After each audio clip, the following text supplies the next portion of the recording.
पठन ध्वजो वेद विदग्रीण भवेत। ऐसे देवी भागवत पुराण का पाठ करने वाला ब्राह्मण वेद वेदताओं में अग्रगण्य हो जाता है। क्षत्रिय इसको पढ़ता है वो बाहुबली हो जाता है।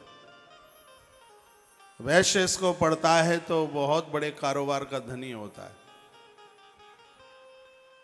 और कनिष्ठ इसको पढ़ता है तो पवित्र होकर के वो भगवान के धाम को पहुंचता है।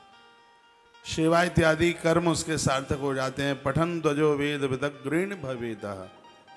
बहुत ध्यान से सुनिए, जो श्रीमद् देवी भागवत को ब्राह्मण पढ़ता है उसका शब्द सार्थक हो जाता है, विद्वानों में अग्रगण्य हो जाता है। बाहु प्रजातो धरणी पतिष्यात्। क्षत्रिय यदि इसको पढ़ता है तो बहुत बड़ा वो राजा हो जाता है, धरती को जीत लेता हुआ। वैश्य पठन वित्त समुद्भमेति। यदि इसको वणिक वैश्य कोई पढ़ता है तो उसका व्यापार सार्थक हो जाता है, उसका कारोबार फेल नहीं होता है। श्रीमद् देवी भागवत की महिमा है। शूद्रोप शृण्वन् स्वकुलोत्तमं स्यात्। और कनिष्ठ वर्ण का व्यक्ति इसको पढ़ता है तो अग्रसर जन्म में वह उत्तम कुल में जन्म लेता है, बढ़िया से कुल में जन्म लेता है। इसलिए श्रीमद् देवी भागवत के ऊपर चारों वर्णों का अपना अधिकार है। सबको पढ़ना चाहिए और सबको सुनना चाहिए। ऐसी अद्भुत यह कथा है जिसकी महिमा आप सुन रहे हैं। अष्टम्यां वा चतुर्म्यां चतुर्दश्यां नवम्यां भक्ति संयुतां या पटे शृणुयाद वापि सा सिद्धिं लभते पराम।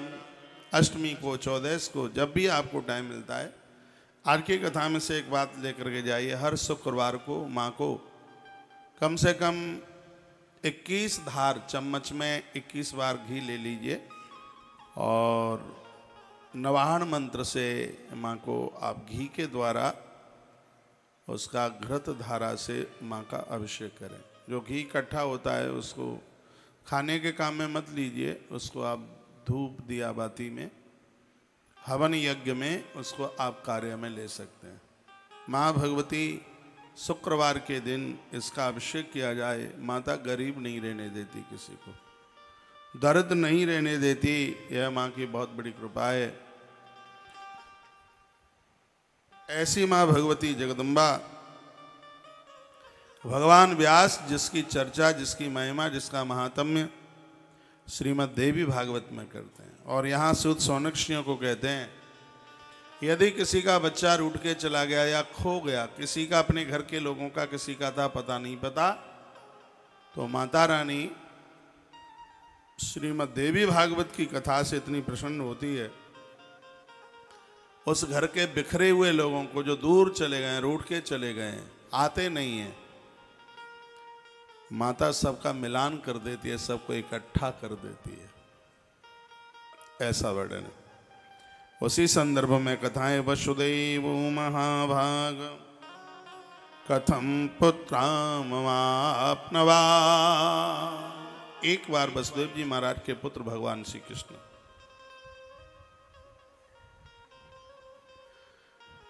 वह घर से चले गए। इनको झूठा दोष लग गया था समंतक मणि के हरण करने का। इसकी आदि कथा कल आप सुन चुके थे। अतः सत्राजितो भ्राता प्रसन्नो नाम करियचित। सत्राजित ने वह मणि अपने भाई प्रसेन को दे दी, भगवान को नहीं दी। और कल मैंने निवेदन किया, जो वस्तु जो चीज ईश्वर के काम ना आवे वह वस्तु हमारे प्राणों का हनन करा देगी, किसी काम का नहीं रहने देगी। घर में जो बढ़िया से बढ़िया जगह है वहाँ भगवान का मंदिर बनाइए। वैसे ईशान कोण की तरफ झुका हुआ मंदिर ज़्यादा बढ़िया होता है। पूजा करने वाले का मुख पूरब में हो और भगवान का मुख पश्चिम में हो, ऐसा मंदिर ज़्यादा विशेष कार्य होता है। जब आप कोई नया मकान बनाते हैं, पुराना बन गया है तोड़िए मत, नया आप बनाते हैं तो सबसे पहले इंजीनियर को बोलकर उसका मंदिर का मैप लीजिए। सबसे पहले ईंट मंदिर के लिए लगाइए। जब तक आपका भवन पूरा नहीं बन जाएगा आपकी ईंट रुकने वाली नहीं। मंदिर को बहुत अच्छा कीजिए। मैं पिछले चैत्र की नवरात्रा में जम्मू की तरफ था और मैंने ये बात बहुत बार चर्चा की है। मैं वहाँ कटरा के आसपास के कई छोटे छोटे कस्बों में, शहरों में गया और सच मानिए मैंने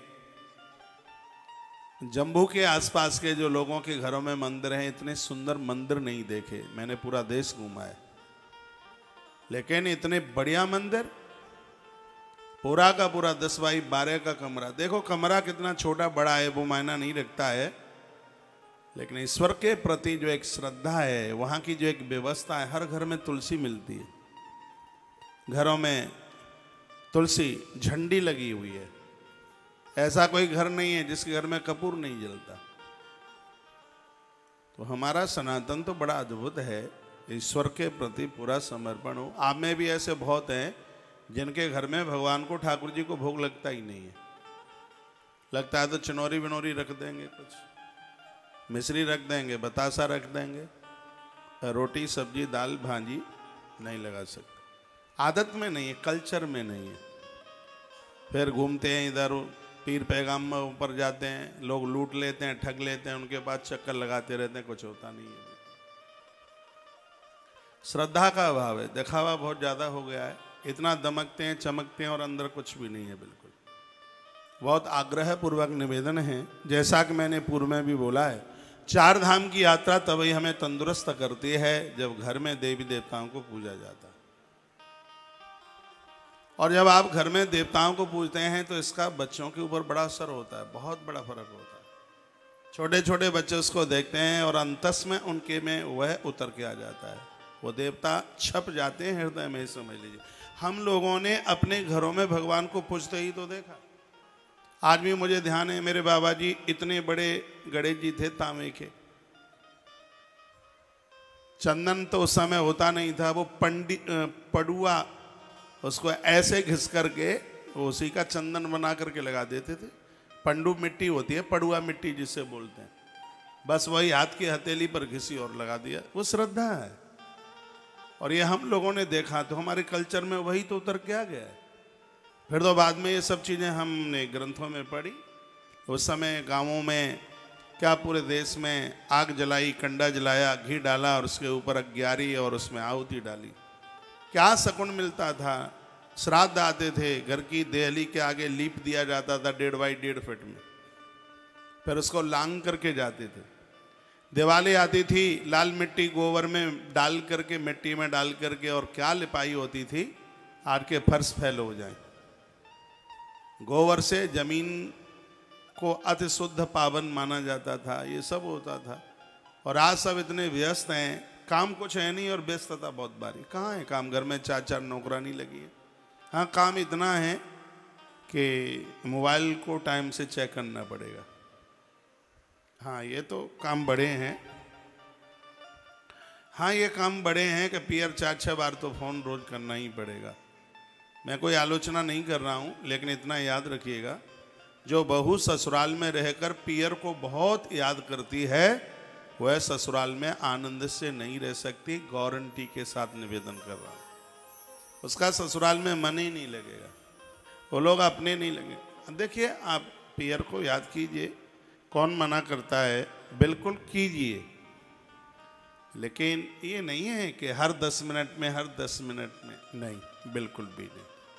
अपने घर को धाम बनाइए, आनंद से भर दीजिए अपने घर को। आप गृहिणी हैं और आपको धर्म पत्नी कहा है। धर्म तो आपके ऊपर ही टिका है। मंदिरों में देखो, कथाओं में देखो, जहाँ देखो वहाँ संख्या आपकी ज़्यादा है। आप ना हो तो ये प्रकृति ही ना होगी। प्रकृति और पुरुष आपके द्वारा इस सृष्टि के सृजन में आपका बहुत बड़ा योगदान है। आप घर आप ही चलाती हैं। आप ना हो तो लोग भूखे मर जाएं, कुछ होगा ही नहीं बिल्कुल भी।